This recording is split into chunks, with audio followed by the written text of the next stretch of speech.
Assalamualaikum warahmatullahi wabarakatuh.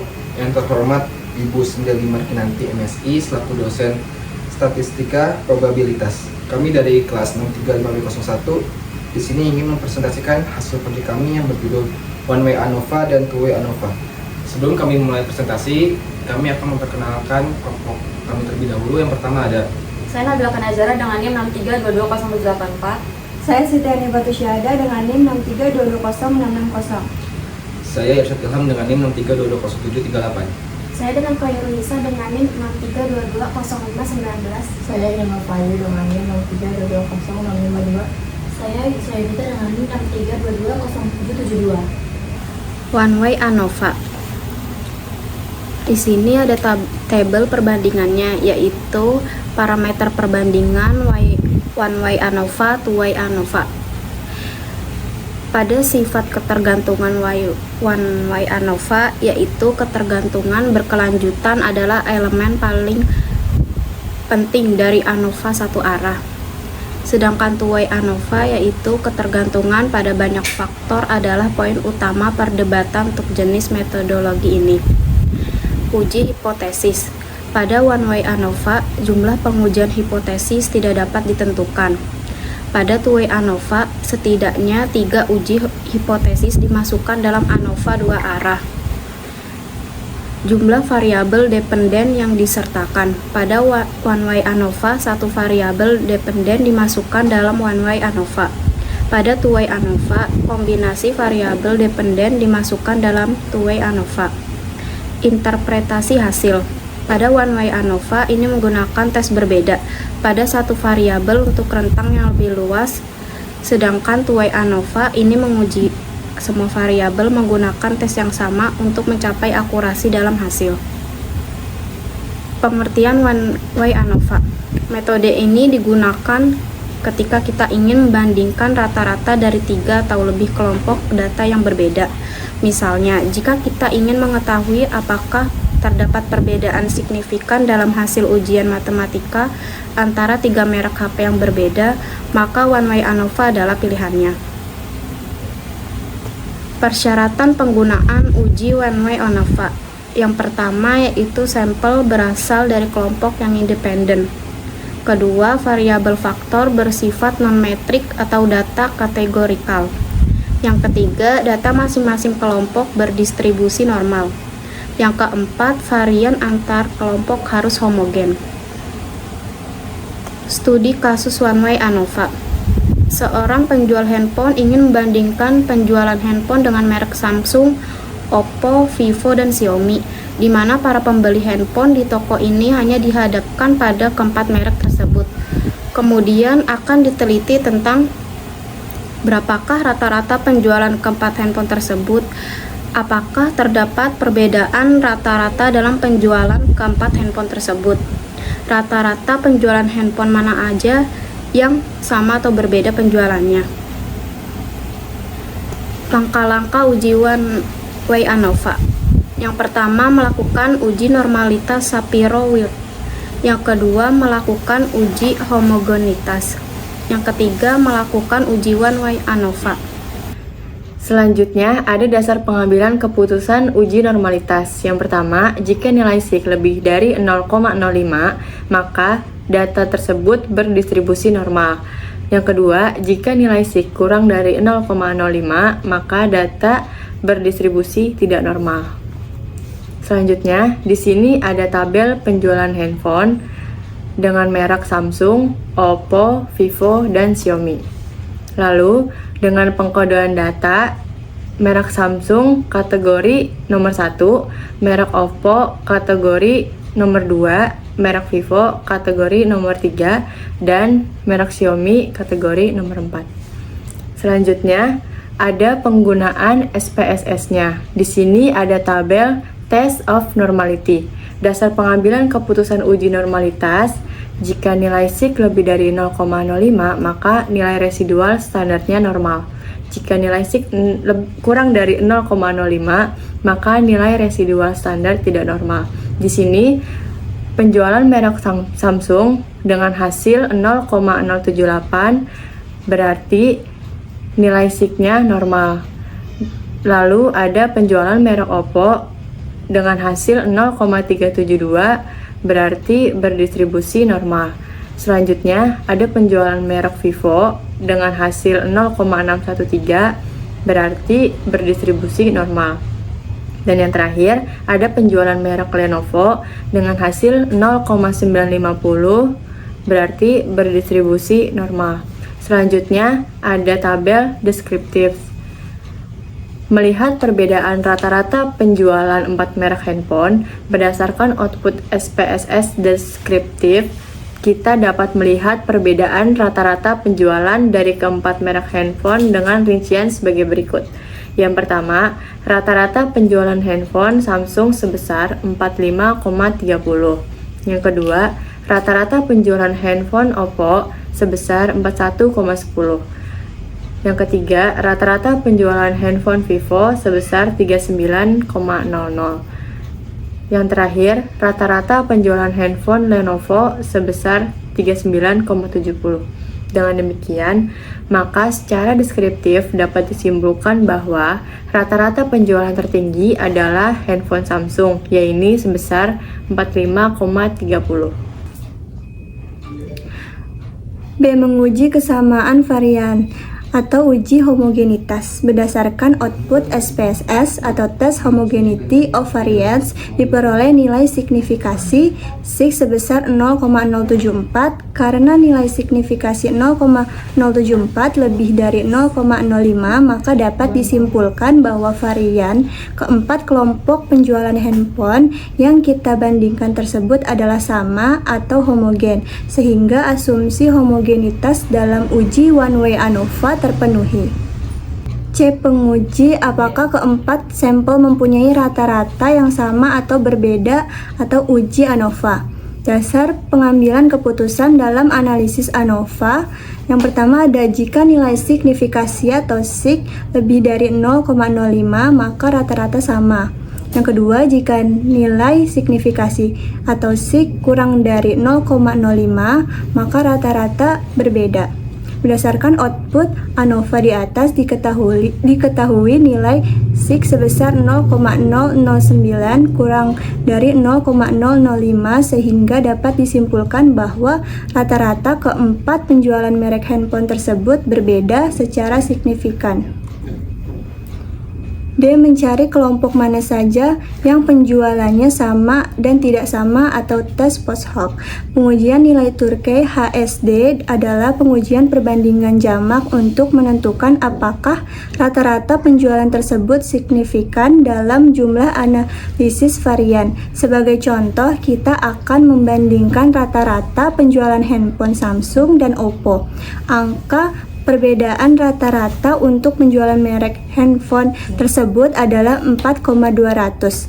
Angka 4,200 ini diperoleh dari nilai rata-rata pada output deskriptif untuk penjualan Samsung yaitu 45,30 dikurangi dengan rata-rata penjualan berkisar antara min 3,06 atau lower bound sampai dengan 11,46 atau upper bound pada tingkat kepercayaan 95%. Untuk menguji apakah terdapat perbedaan rata-rata penjualan kedua merek handphone tersebut, maka kita harus melihat apakah nilai signifikan hasil output SPSS ini nilainya lebih besar atau lebih kecil dari 0,05.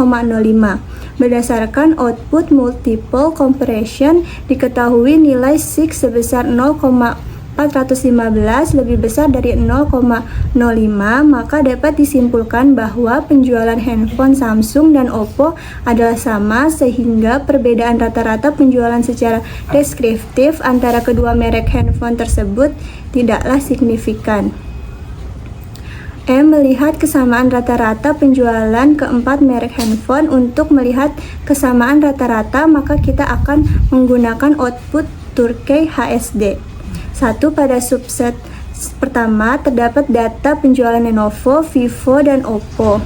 Artinya rata-rata penjualan ketiga merek handphone tersebut tidak mempunyai perbedaan yang signifikan. Dengan kata lain, rata-rata penjualan Lenovo, Vivo, dan Oppo adalah sama. Yang kedua, pada subset kedua terdapat data penjualan Vivo, Oppo, dan Samsung, artinya rata-rata penjualan ketiga merek handphone tersebut mempunyai perbedaan yang signifikan. Dengan kata lain, rata-rata penjualan Vivo, Oppo, dan Samsung adalah sama. Two-way ANOVA. Pengertian two-way ANOVA, metode ini memiliki tambahan dimensi dibandingkan dengan one-way ANOVA.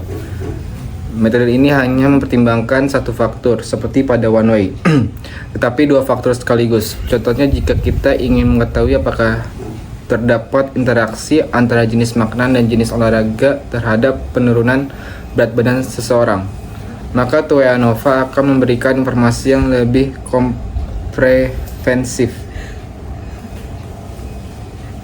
Persyaratan penggunaan uji two-way ANOVA. 1. Sampel berasal dari kelompok yang independen. Yang kedua, variabel faktor bersifat non-metrik atau data kategorikal. Yang ketiga, variabel dependen adalah data berskala kuantitatif atau interval atau rasio. Yang keempat, nilai residual standar berdistribusi normal. Dan kelima, varian antara kelompok harus homogen. Studi kasus two-way ANOVA. Seorang peneliti ingin mengetahui apakah terdapat perbedaan hasil belajar matematika siswa SMP berdasarkan jenjang pendidikan terakhir orang tua dan jenis kelamin siswa tersebut. Faktor jenjang pendidikan terakhir orang tua terdiri dari 3 taraf, yaitu SMP, SLTA, dan perguruan tinggi. Faktor jenis kelamin terdiri dari 2 taraf, yaitu laki-laki dan perempuan. Akan diteliti tentang 1. Apakah ada perbedaan hasil belajar matematika siswa berdasarkan jenjang pendidikan terakhir orang tua, dan kedua, apakah ada perbedaan hasil belajar matematika siswa berdasarkan jenis kelamin siswa. Ketiga, apakah ada interaksi jenjang pendidikan terakhir orang tua dengan jenis kelamin siswa dalam menentukan hasil belajar matematika siswa. Langkah-langkah uji one-way ANOVA. Lakukan uji normalitas nilai residual standar. Melakukan uji homogenitas. Dan ketiga, melakukan uji one-way ANOVA. Selanjutnya di sini ada dasar pengambilan keputusan uji normalitas. Di sini, jika nilai SIG lebih dari 0,05 maka data berdistribusi normal. Jika nilai SIG lebih kecil dari 0,05 maka data berdistribusi tidak normal. Selanjutnya ini ada hasil belajar matematika siswa SMP dengan jenis kelamin laki-laki dan perempuan. Jenjang pendidikannya itu SMP, SLTA, PT. SMP itu sekolah menengah pertama, SLTA itu sekolah lanjut tahun awal, dan PT itu perguruan tinggi. Selanjutnya di sini ada kode jenjang pendidikan dengan jenis kelaminnya laki-laki dan perempuan, dan juga jenjang pendidikannya SMP, SLTA, dan PT. Di sini juga ada kode jenis kelamin dengan jenis kelaminnya ada laki-laki dan perempuan dengan jenjang pendidikannya SMP, SLTA, PT. Selanjutnya itu ada test of normality. Untuk dasar pengambilan keputusan uji normalitasnya itu, yang pertama, jika nilai SIG lebih dari 0,05 maka nilai residualnya itu standar normal. Jika nilai SIG lebih kecil dari 0,05 maka nilai residual standar tidak normal. Di sini ada standardized residual for hasil dengan SIG 0,698, maka itu hasilnya itu lebih dari 0,05, maka nilai residualnya itu standar normal. Selanjutnya ada between subjects factor. Di sini output pertama between subjects factor. Dalam output ini tampak untuk variabel jenjang pendidikan terakhir orang tua terdapat 3 level kategori, sedangkan variabel jenis kelamin terdapat 2 level kategori. Selanjutnya B, output kedua dari deskriptif statistik. Dari output ini kita bisa melihat nilai rata-rata atau means hasil belajar matematika berdasarkan jenjang pendidikan terakhir orang tua dan jenis kelamin siswa. Sebagai contoh, 1. Nilai rata-rata hasil belajar matematika siswa laki-laki yang jenjang pendidikan terakhir orang tuanya SMP adalah 58,57. Yang kedua, sedangkan nilai rata-rata hasil belajar matematika siswa perempuan yang jenjang pendidikan terakhir orang tuanya SMP sebesar 61,42. Yang C, output ketiga Levens test atau uji homogenitas. Berdasarkan output SPSS ini diperoleh nilai SIK sebesar 0,748. Karena nilai SIK 0,748 lebih besar dari 0,05, maka dapat disimpulkan bahwa varian-variabel hasil belajar matematika adalah homogen, sehingga asumsi homogenitas dalam uji two-way ANOVA terpenuhi. Yang D, output keempat, test of between subject effect, adalah output untuk uji hipotesis penelitian yang menjawab rumus masalah. Dasar pengambilan keputusan dalam uji two-way ANOVA, yang pertama, jika nilai SIK kurang dari 0,05, maka ada perbedaan hasil belajar matematika siswa berdasarkan variabel faktor. Yang kedua, jika nilai SIK lebih besar 0,05, maka tidak ada perbedaan hasil belajar matematika siswa berdasarkan variabel faktor. Selanjutnya E, pembuatan kesimpulan. Yang pertama, diperoleh nilai SIK sebesar 0,00 kurang dari 0,05 sehingga dapat disimpulkan bahwa ada perbedaan hasil belajar matematika siswa berdasarkan jenjang pendidikan terakhir orang tua. Yang kedua, diperoleh nilai SIK sebesar 0,685 lebih besar dari 0,05 sehingga dapat disimpulkan bahwa tidak ada perbedaan hasil belajar matematika siswa berdasarkan jenis kelamin siswa. Yang ketiga, diperoleh nilai SIK sebesar 0,490 kurang dari 0,05, maka dapat disimpulkan bahwa tidak ada interaksi jenjang pendidikan terakhir orang tua dengan jenis kelamin siswa dalam menentukan hasil belajar matematika siswa. Selanjutnya F, output kelima, estimate marginal means, yaitu menjelaskan tentang perbedaan nilai rata-rata hasil belajar matematika berdasarkan jenjang pendidikan terakhir orang tua dan jenis kelamin siswa berdasarkan deskriptif. Kesimpulan dari materi ini, one-way ANOVA digunakan untuk menguji perbedaan signifikan dalam rata-rata penjualan handphone di berbagai toko atau wilayah, seperti apakah perbedaan penjualan antara cabang yang disebabkan oleh lokasi atau kebijakan pemasaran. Jika F hitung lebih besar dari F tabel, maka terdapat perbedaan signifikan antar cabang. Sedangkan two-way ANOVA digunakan untuk menganalisis pengaruh dua faktor, seperti metode pengajaran dan jenis kelamin terhadap hasil belajar matematika. Metode ini juga menguji apakah ada interaksi antara kedua faktor yang mempengaruhi hasil belajar siswa. Jika ditemukan pengaruh signifikan, faktor tersebut dianggap berperan dalam hasil belajar. Sekian presentasi dari kelompok kami mengenai materi tentang one-way ANOVA dan two-way ANOVA. Kurang lebihnya mohon maaf. Wassalamualaikum warahmatullahi wabarakatuh.